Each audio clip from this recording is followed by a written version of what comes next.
안녕하세요. 올해 패션 브랜드 파워 드레스 디자인 부분 1위를 수상한 마리상단의 디자이너 김마리입니다.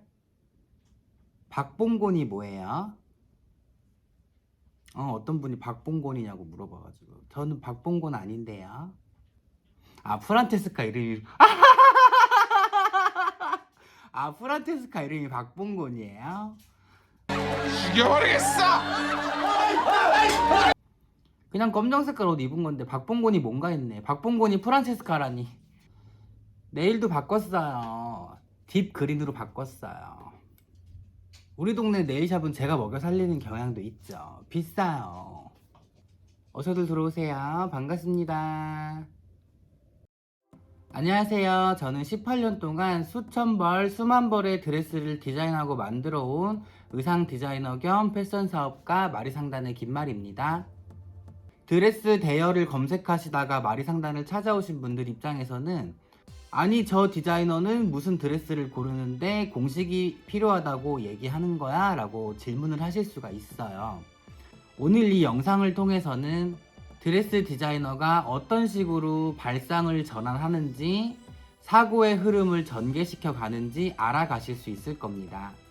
마리상단에서는 내담자님의 드레스 스냅 후기 사진을 마케팅 용도로 활용하지 않습니다만 이번 영상에 사용해도 좋다는 허락을 받은 상태로 촬영하고 있다는 점을 꼭 기억해 주세요. 왜 마리상단에서 내담자님께서 보내주시는 드레스 스냅 후기 사진을 마케팅 홍보를 위해 사용하지 않는지는 영상의 맨 마지막에 설명해 드리겠습니다. 마리상단의 영업 방법을 이해하실 만큼의 지능과 통찰력이 있으신 분들이라면 오늘 제 영상이 재미있고 흥미있을 것입니다.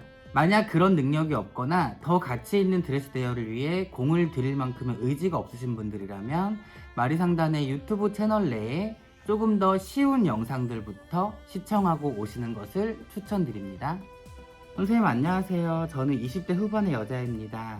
이름은 밝히지 않을 것입니다. 수많은 상담을 진행하시겠지만 정말 저는 특별 케이스라고 생각해서 어디서부터 준비해야 할지 몰라 막막했을 때 마리상단을 찾았습니다. 꼭 제 케이스는 다른 분들과 차별점을 두어 분석해 주세요. 참고로 저는 상가 건물 4층에 위치한 작은 교회에서 소규모 결혼식을 진행한 신부입니다. 결혼식을 준비하는 과정부터 크고 화려하게 할 수 없음을 인지하고 받아들이는데 조금 시간이 오래 걸렸습니다. 남편 쪽 집안이 목회자 집안이었고 남편은 신학원을 졸업하고 작은 교회의 전도사였거든요. 아무리 신앙심 때문에 교회에서 작은 결혼식을 할 수밖에 없겠지만 준비해야 할 것이 여간 많은 게 아니니까. 제가 이 당시만 해도 작은 결혼식에서 스몰 웨딩 드레스를 디자인하고 제작하는 것에 있어서 상당히 어려운 숙제였습니다. 아무리 잘 나가는 디자이너나 헤어 메이크업 아티스트, 포토그래퍼를 부른다고 해도 촬영이 이루어지는 배경 자체가 인테리어와 조명이 굉장히 겸손할 수밖에 없고 드레스가 과하고 화려해지면 신부가 사치스러워 보일 수 있는 상황이었습니다. 어차피 소박할 수밖에 없는 환경이라면 똑하고 떨어지는 깔끔한 미카도 실크로 소재를 선택하고 디자인에 접근해보자 라고 결론을 내렸습니다. 드레스 자체의 트레이는 너무 길지 않고 바디 실루엣이 적나라하게 드러나는 머메이드 라인이나 야하고 섹시하게 가슴골이 훅 파이게 드러난 디자인은 피하기로 했고 단 헤어 장식과 베일의 디자인에 신경을 많이 써보자는 가설을 세우고 준비하기 시작했습니다. 규모가 큰 웨딩홀의 경우 버진로드에서 신부님과 하객의 거리가 생각보다 먼데요.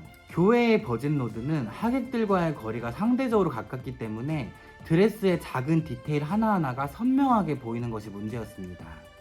그래서 뚝 떨어지게 깔끔하고 정교하게 제봉된 하이 퀄리티의 미카도 실크 드레스가 답이구나 라고 결론을 내리게 됐습니다.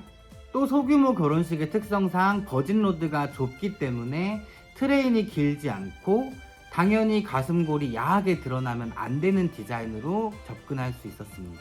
단 주로 강조되어 보이는 부분이 뒷모습일 거기 때문에 베일 디자인에 포인트를 주기로 했고 스커트의 트레인이 짧기 때문에 베일 역시도 너무 길게 과장되지 않은 적당한 길이로 다이어스 디테일이나 스칼럽 혹은 진주나 비주로 장식된 화려한 베일로 착장하는 것이 좋을 것 같다는 생각을 하게 되었습니다. 만약에 이 결혼식을 디렉팅하는 드레스 디자이너가 이런 전체적인 그림을 그리지 않고 아무런 공식도 없이 내가 입고 싶은 내 취향의 드레스를 선택해 신부 입장을 하게 된다면 작은 교회에서 세상 겸손한 교인들과 목회자 시댁 어른들을 모셔다 놓고 일반적인 형광등 아래서 결혼식을 한다는 것을 인지하지 못한 상태로 남이 올린 후기 사진을 보고 드레스를 선택해 착장하고 신부 입장을 하게 되었을 것입니다.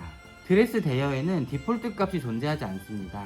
행사장과 체형, 신랑과의 키 차이, 하객의 규모, 결혼식의 의미 등등 모든 조건이 다릅니다. 다른 사람들이 후기에 너무 좋다고 남겼더라도 그 후기만 보고 방문해서 계약해서는 절대 안 되는 이유가 바로 이것입니다.